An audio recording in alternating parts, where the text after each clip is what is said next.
All right, well, while I'm sitting in traffic, why don't you guys enjoy this video of a installation and first impressions of the Whiteline lower control arms fix. All right, guys, thanks. Take care.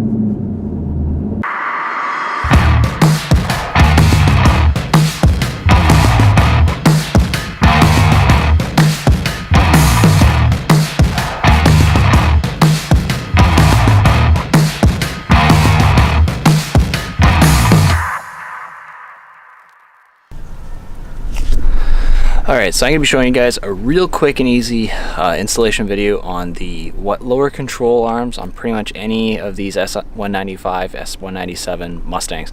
Super easy to do. It's literally a couple bolts. I chose to go with the lower control arms first. Most people end up actually doing the upper control arm first and then they add the lower control arms after, or sometimes they do them all together. I actually kind of wanted to see what the difference would be just with the lowers to start off. I went with Whiteline. The reason why I went with Whiteline is I actually already have a Whiteline Watts link installed on the vehicle, so I'm deciding to just keep everything the same. I'm going to eventually add the upper control arm from Whiteline, as well as probably their sway bars front and rear, just to kind of complete the setup. That way I'm just kind of being consistent with one brand that's all kind of designed to work together with itself.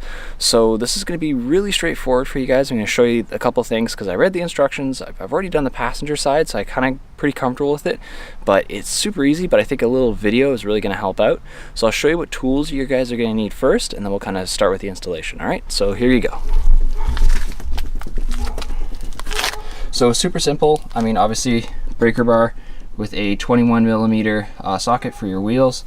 I've then got a 1/2 inch drive 18mm socket, an 18mm wrench, couple of zap straps. I like to go with the ones that have got the little metal tooth in them. They hold a little bit better. This is going to be for your emergency brake line. Cutters just for that. Hammer. I do have an air compressor and air tools, but I'm in my driveway. I didn't really want to have the thing firing up and echoing in the neighborhood, so I'll just use good old-fashioned muscle power here, and I'll break these guys loose with that. And then the flathead screwdriver just to break the tension clip that's holding the emergency brake. So I'll show you guys where all that is right now. So when we're looking in here, I'll get this guy to adjust. Right down here you'll actually see there's just a little clip. This is going to get pulled out, and then at the very top here you can see this little end to the brake cable. You're going to push this lever down and then rotate this way, and it'll fall through. Once you've got that through, you can see the cable comes through the control arm here and along the vehicle this way. You're just going to pull it through and set it aside until you're ready with the new one, and you're going to end up zap strapping it to the new one on 2 locations. You want to leave a little bit of slack just so that you can allow the arm to move up and down freely, and it's not going to bind with the cable. So we'll get to that towards the end. I'll show you guys that. It's probably like the last step I really do. And as far as the bolts are concerned, right here we've got one 18mm that you're going to hit right there, and then the other one, let's see if we can get to this guy. The other one is just on the back side here. So we've got it right here. You're going to be hitting this guy. It's got a bracket with a welded nut attached, so you're actually just going to be leaving this side and you're just hitting on the opposite side here to actually kind of loosen it up, pull it out. So I'm going to go ahead and start taking this off, and once I've got it off, I'll start to show you guys the installation of the new one. I'll set the camera off to the side here, and you can actually see just as I pull it out and stuff like that as well. All right.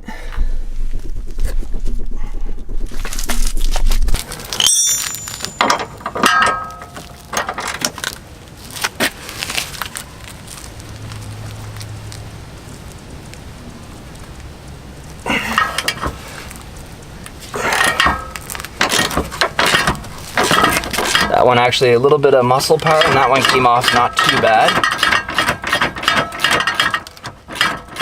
Now this is just me personally. I like to actually loosen them up on both ends before I take them completely out. This way I've still got it kind of being supported on the one end, so it's nice and easy. And then I'll flip over to the other one and undo the other one completely. This one's nice and loose now, so it should be pretty easy to do.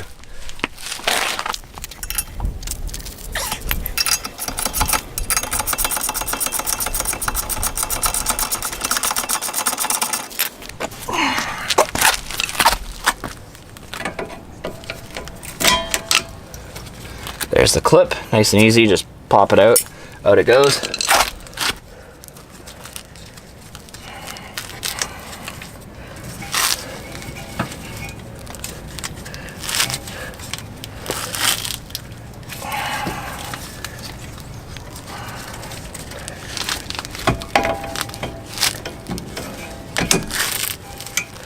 Now if you pull the cable out from that bottom clip that's holding it, where this retaining clip was, it'll alleviate the pressure so you can actually pull the emergency brake cable out.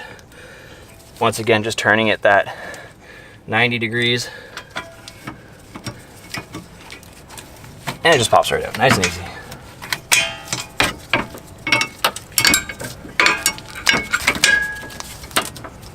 Now, one thing that wasn't in the instructions, you're going to want to take the e-brake off, because if the e-brake is on, the tension is going to be all the way up to the top. It's going to be a lot more difficult to get that cable out. So what you're going to want to do is leave the car in gear if you're doing it like I am, and chock the opposite wheel. The other thing that you will notice is the jack is actually underneath the differential, just lightly supporting the jack, or sorry, lightly supporting the differential, just giving a little bit of pressure off of the lower control arm. So it's much easier to just bolt it and drop it right out. So now that I've got that undone, the 2 bolts are loose, I should be able to just drop this arm out real quick.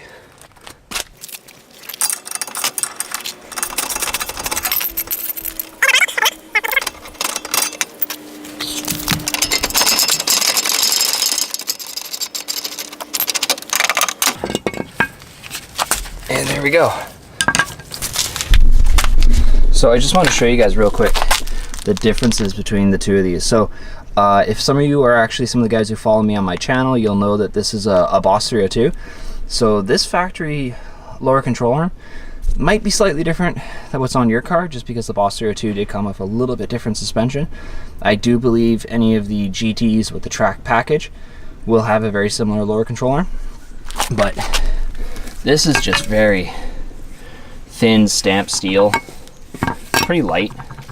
This guy's significantly heavier, so keep that in mind, and much beefier, right? Now, you're going to notice on the bushings here, and they do talk about this in the manual, this is the more tapered end, so this is going to go towards the front of the vehicle, and let me flip it around here, this is going towards the rear of the vehicle. Now, it says that there's one end that is thicker than the other, and this goes to the inside of the vehicle. So when we're mounting this in my vehicle right now, if we're gonna turn it around like that, so that is how it's gonna go in the car. Just like that. All right guys, let's get this thing in.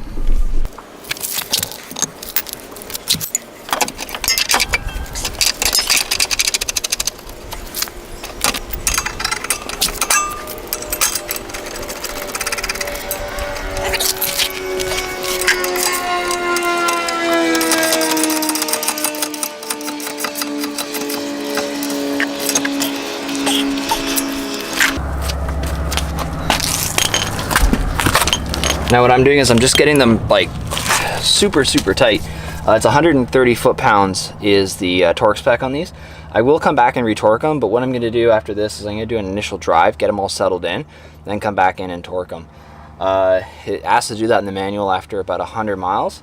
Back when I was working in the dealerships, you know, I can torque them, but sometimes I find is I kind of know what about 130 pounds feels like, and then from there I'm actually going to go back and actually torque it with a torque wrench, but I'm only going to go around the block a few times just to kind of get it all settled in, then retorque it. Then I just have a little bit more confidence over the next 100 miles or so that I know that it's been torqued correctly, and then when I come to retorque it after that 100 miles, there should be no surprises. It should be right where I left it, and should be good to go. It's a little bit of extra work in the beginning, but my opinion, it just makes more sense. So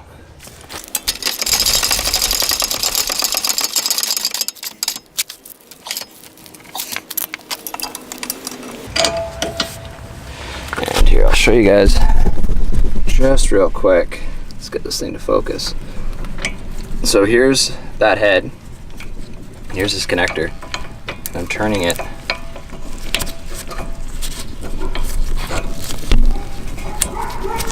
There you go. now it's seated and locked in, right? So now you got this guy right here. You got to get into this little clip, this little U-clip. So if you can, this is where I need my two hands.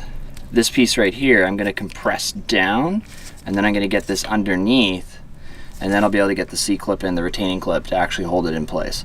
I just wanted you guys to see this, because if you've never done this before on a car, if you've never done brakes or anything like that, and you're unfamiliar with how to do this, and the instructions are just telling you to do it, as a matter of fact, they don't even mention it in the instructions, which I thought was kind of odd, because you need to do it. But at least this way you got a good visual, so you know what exactly it is you're doing if this is something you're just tackling on your own. This is a really easy installation. I mean, like, this is 15 minutes, really, real time, taking me to do it. So I think anyone with some basic hand tool knowledge, some basic mechanical knowledge can do this installation themselves, save a little bit of money. You don't have to have a technician do this if you don't want to. It's not that bad. So I would say just do it. I mean, it's not difficult, guys. So, you know, after you've watched this video, you should be pretty good to go.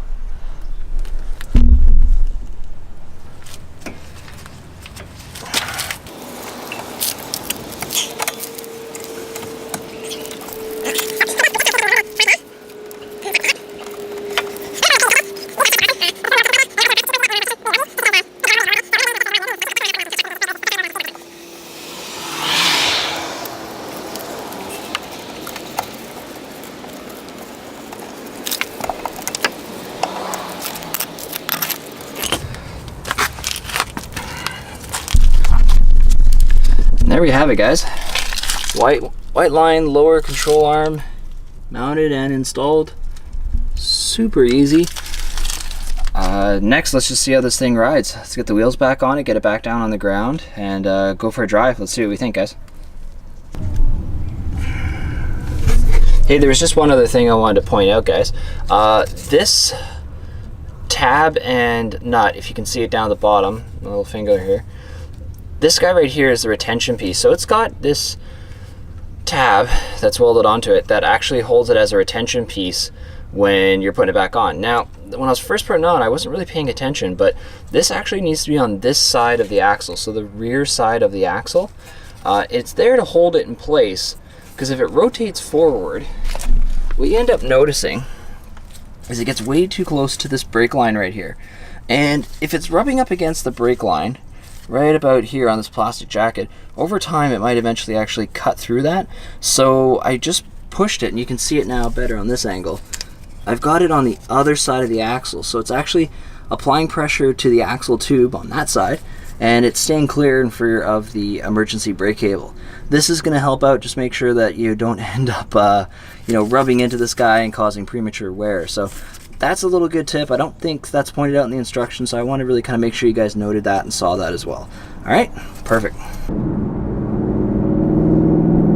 All right, so we're in the car now, and let's get our first kind of impressions of these Whiteline non-adjustable lower control arms. Before I go into kind of what I'm feeling and experiencing right now driving it for the first time, I do want to address the one thing that most people are probably going to ask me: why didn't I go adjustable? Well, I wanted to try out the fixed ones because I'm trying to be a bit more kind of realistic to what my goals are with the car.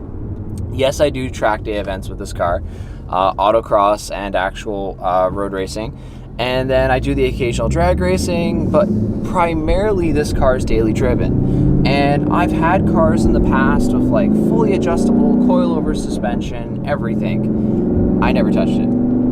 I said it once, I got it where I needed it to be, I left it alone. Unless I was adjusting rebound and dampening occasionally, you know, the difference between what I would have it on a track day versus what I would be driving on the street. Well, the Boss 302 comes with adjustable shocks 5-way, so it's combined rebound dampening, so it's not really one or the other, so that's fine. I can adjust those things pretty quickly, but I only have the Ford Racing lowering springs in this car, so it's not really lowered a lot. So I'm not trying to compensate for anything that's being thrown out of alignment with the rear axle. So I felt, you know what, to go with the fixed ones, at least for now, It's a small investment. They were $139 on American Muscle, so I don't consider that to be very expensive. I mean, if things change down the road and I decide that I do need adjustable ones, then I'll address that. The upper control arm, which I do plan on doing next, it is adjustable, and that's more important to have adjustable, because when you do lower your vehicle, mine is lowered slightly, it does affect pinion angle. And at the same time, if I do plan on running a one-piece drive shaft, which I am, that also needs to be compensated for with the upper control arm. But the lower control arm isn't really playing too much into that, so I just decided to go with the fixed ones. Now, like I mentioned earlier, I do have the Watts link from Whiteline installed in the vehicle, so I wanted to kind of match everything up. And that kind of is where I'm at right now currently with my suspension setup for the rear. So, first impressions. You know, I don't want to just sit there and say, oh yeah, I definitely feel something. It's very subtle. I am driving, you know, street driving. I haven't taken it to the track. I am going drag racing this Friday, so we'll definitely see if that helps with wheel hop for that. But as far as street driving is concerned, a little bit more noise, very slight. Like, I have to really think about it to notice that it's there. So that tells you it's not that bad, really. If you're kind of just being nitpicky at that point, trying to go, oh yeah, it's definitely louder. Okay, sure. You know, it's a Mustang. We've got side open exhaust that's open. Most guys who are probably watching this have already done an aftermarket exhaust system before they start addressing suspension. So I don't think noise is really a concern for most people in this scenario. Stiffer. Yeah, you know, the one thing I can say is making a couple of quick left and right hand turns, the turn-in seems to be more responsive. So it's just quicker to make that adjustment. You don't feel that kind of binding in play just as you're about to turn into a corner. It just seems to kind of just go. So that's nice. I don't see any downfalls to that right now. It just seems to be a little bit more noise and a lot more responsive. So I'd say so far, pretty good modification. I'm pretty happy with it. We'll see what happens come Friday when it comes to drag racing. We'll see if this really helps with the wheel hop situation. I'll make another video for that on my normal vlog. This is kind of more like a product review, so if some of you guys are new to my channel and new to this first video you've seen, definitely check out my vlog where I kind of document, you know, my daily driven experiences with this Boss 302. I am going to drive this car for a year straight, so everything I do, I have to kind of think about that in mind, right? So yeah, so far guys, I'm really liking them. Maybe I'll do a long-term update later on, but so far, for the money, definitely a good modification. All right guys, thank you very much. Take care. Bye.